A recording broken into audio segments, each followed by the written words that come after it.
مدارس کی مضبوطی آپ یہ دیکھ لیں، یہ صلاح الدین ایوبی کا تعلق بھلا کس چیز سے تھا؟ غوث اعظم کے مدرسے سے۔ حضور غوث اعظم کے مریدوں کی جماعت اس کے ساتھ شامل تھی۔ کون لوگ تھے جنہوں نے مدارس سے فیض پایا؟ رازی اور غزالی، حضور غوث اعظم، خواجہ اجمیر، یہ سب لوگ مدارس کے لوگ ہیں۔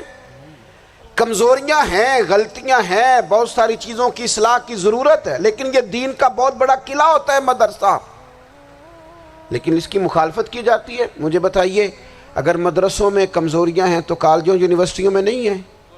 ہم نے کبھی مخالفت کی ہے بند کر دو سارے؟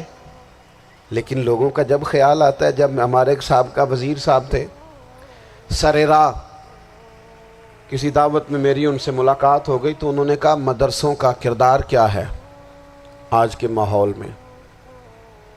میں نے انہیں کہا کہ مختلف کورسز آپ کراتے ہیں نا، تو اس کے لیے پھر مختلف ویکنسیز ہوتی ہیں۔ جہاں بچوں کو مدرسے کا کورس کرایا جاتا ہے تو استاد بننا ہوتا ہے، اس نے خطیب بننا ہوتا ہے، مسجد کی ڈیوٹی کرنی ہوتی ہے۔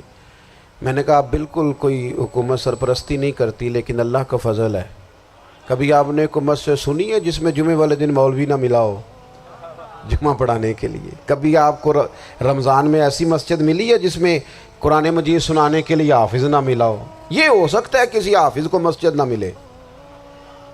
تو مدارس کے ذمے جو کام تھا مدارس نے جم کے کیا ہے اور ڈٹ کے کیا اللہ کے فضل سے۔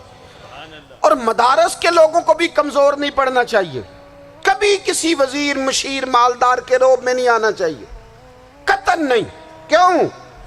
کہ یہ وہ عظیم لوگ ہیں رسول اللہ صلی اللہ علیہ وسلم کے دین کے غلام، کہ ابھی ایک لفظ نہیں پڑا ہوتا الف با تا سا، پہلے دن گھر سے نکلتے ہیں تو حضور فرماتے ہیں اللہ کے فرشتے ان کے پیروں کے نیچے پر بچھا بھی دیتے ہیں، پہلے دن اتنا بڑا اعزاز ملتا ہے۔ تو حضور کی محبت کا تقاضا ہے، دین کا کوئی کام کیا جائے۔ ایک خاتون مسجد نبوی شریف میں جھاڑو دیتی تھی، پر کوئی کام تو کرتی تھی نا۔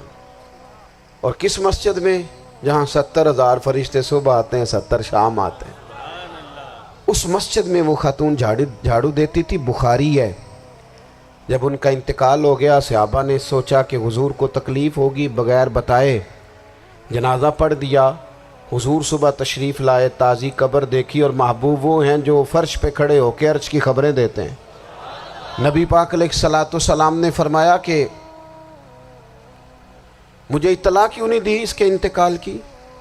یہ کرم دیکھو، کوئی ڈیوٹی تو کرتی تھی نا یار، پر خلوص سے، پر پیار سے، پر اللہ کو راضی کرنے کے لیے، پر درد دل سے۔ اور دین کی ڈیوٹیاں کرنے والے دوستو سنو، حضور صبح آئے، قبر کو دیکھ کر فرمایا مجھے کیوں نہیں بتایا؟ یا رسول اللہ آپ کو تکلیف دینا مناسب نہ جانا؟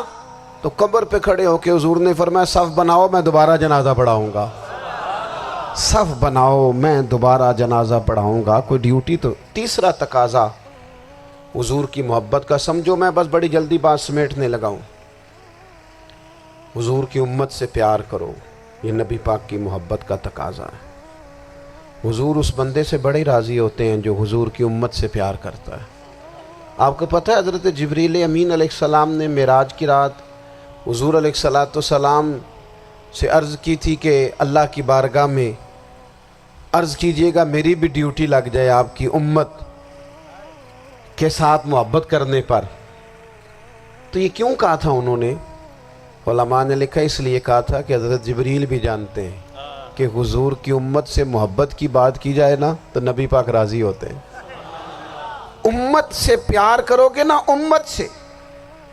ایک صرف بات کا خیال رکھنا، عقیدہ برا ہو تو بات دوسری ہے، ورنہ میرے محبوب کی امت کا ایک ایک شخص جو مدینے والے کا کلمہ پڑھتا ہے، جو حضور کا غلام ہے، اس کے بارے میں اپنے دل میں گنجائش رکھنا، پیار رکھنا، وارفتگی رکھنا۔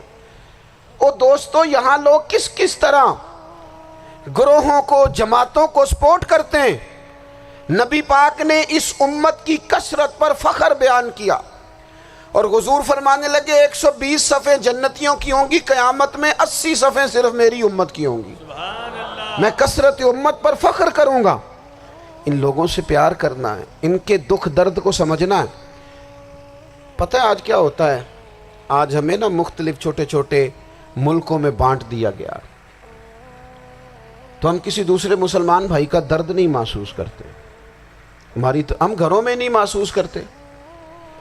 پڑوسی پر ظلم ہو رہا ہو تو ہم کہنے پتر ساڈا نہیں مسئلہ، یہ مسئلہ ہے، تینوں کی لگے۔ حالانکہ پڑوسی کی آگ اس لیے بھی کسی وقت بجھا دینی چاہیے کہ پڑوسی کی نہ بجھائی جائے تو اپنا گھر بھی زاد میں آ جاتا۔ آج امت مسلمہ سے ہمیں بس لگا دیا گیا اپنے حصے کی روٹی کماؤ، اپنے حصے کی کوٹھی بناؤ، اپنے حصے کی گاڑی خریدو، اپنے حصے کا۔ امت کا درد، امت کی بات، وحدت امت کا تصور، امت کا دوبارہ سے وہ شان، ارسل رسولہ بالہدی ودین الحق لیظہرہ علی الدین کلہ، وہ تصور کب ہوگا؟ اس وقت ہوگا جب ہم بات امت کی کریں گے۔ نبی پاک علیہ السلام نے فرمایا مسلمان کی مثال ایک جسم کی طرح ہے، جسم کے ایک حصے کو تکلیف ہو تو سارا آزمائش میں آ جاتا ہے۔ مجھے بتاؤ یہ انگلی درد کرتی ہو، یہ انگلی جسم کا حصہ ہے نا، تو میرا خیال ہے دماغ یہ کہہ دے گا کہ انگلی کی درد ہے نا مینوں کی لگے، دل کہہ دے گا کوئی نہیں ٹینشن لینے، انگلی کا مسئلہ ہے نا۔ ایسا نہیں ہوتا، بلکہ جب انگلی میں درد ہوتی ہے تو دماغ منصوبہ بندی کرتا ہے کہ اس کا علاج کیسے ہو سکتا ہے، دل پریشان ہوتا ہے، پیر چل کے جاتے، ہاتھ وہ دوائی وصول کرتے، دانت اسے چبا کر، حلق اسے نگل کر، معدہ اسے ذخیرہ کر کے جسم میں پھیلاتا ہے، پھر جا کے انگلی شفا پذیر ہوتی ہے۔ ایک حصے کو درد ہو تو سارا حصہ کام پہ لگ جاتا ہے۔ اسرائیل اگر تکلیف دے رہا ہے فلسطینیوں کو تو ہونا چاہیے تھا نا بعض مسلمان حکمرانوں کو نیند نہ آتی، وہ درد دل محسوس کرتے، ہونا چاہیے تھا نا کہ بعض لوگ یہاں ہم کیا کرتے ہیں بھلا بیٹھ کے، اب تو مجھے بعض چیزوں سے کوفت بھی ہونے لگا، ہم دیتے ہیں بیان، مذمت، آپ کے بیان دینے سے کیا ہوگا؟ فلانے نے بھی بیان دے دیا، فلانے نے بھی کلپ دے دیا، یہ کیا کر رہے ہیں؟ یہ تو آپ زندہ رہنا چاہتے ہیں۔ وہ جس طرح آج کل ہمارے ہاں بہت ساری چونکہ جماعتیں ہیں تو کشمیر ڈے آتا ہے نا تو مل کے ریلی نہیں نکالی جا سکتی، سوال نہیں پیدا ہوتا، کیونکہ ہمیں جماعتوں کو زندہ رکھنا ہے۔ اس جماعت کی خبر الگ لگنی چاہیے، اس جماعت کی خبر الگ، تو ایسے کوئی انقلاب آئے گا؟ یاد رکھنا امت کو پوری کو ایک طاقتور آواز بننا پڑے گا، ہمیں تھوڑا تھوڑا اوپر اٹھ کے سوچنا پڑے گا۔ خدا را اللہ تعالیٰ مجھے معاف کرے اگر کوئی بات میں سطحی کر رہا ہوں، دل کی گہرائی سے عرض کرتا ہوں اب تو بڑا سخت وقت آ گیا۔ اب چونکہ اب تو کیمرے کی آنکھ آئی ہے تو وہ زخمی بچے دیکھے نہیں جاتے، وہ تڑپتی مائیں دیکھی نہیں جاتی، وہ سسکتی اور آواز دیتی بیٹیاں سنی نہیں جاتی۔ وہ آوازیں ایسی ہیں جیسے وہ رات کے سناٹوں میں چیخیں بن کے لوگوں کو جگایا کریں گی۔ خدا را کچھ جرم ایسے ہوتے ہیں جن کی سزائیں بڑی سخت ہوتی ہیں، جن کی معافی بڑی مشکل سے ہوتی۔ اپنے اندر جذبہ ایمانی پیدا کریں۔ اور میرے دوستو بستر پر بھی تو لوگ ماری جایا کرتے ہیں نا۔ اپنی زندگی رسول اللہ صلی اللہ علیہ وسلم کے دین کے نام کرو، جذبہ جہاد، شوق شہادت اور عشق رسول، یہ عناصر ہیں جو امت مسلمہ کو پیروں پر کھڑا کریں۔ 2 منٹ کے لیے سوچو، امت اگر اسی طرح کٹتی رہی، پریشان رہی، دکھتی رہی اور باری باری کر کے، اقبال نے کیا کہا تھا؟ اس نے کہا تھا وطنوں میں، انہوں نے کہا تھا کہ ان تازہ خداؤں میں بڑا سب سے وطن ہے، جو پیرہن اس کا ہے وہ مذہب کا کفن ہے۔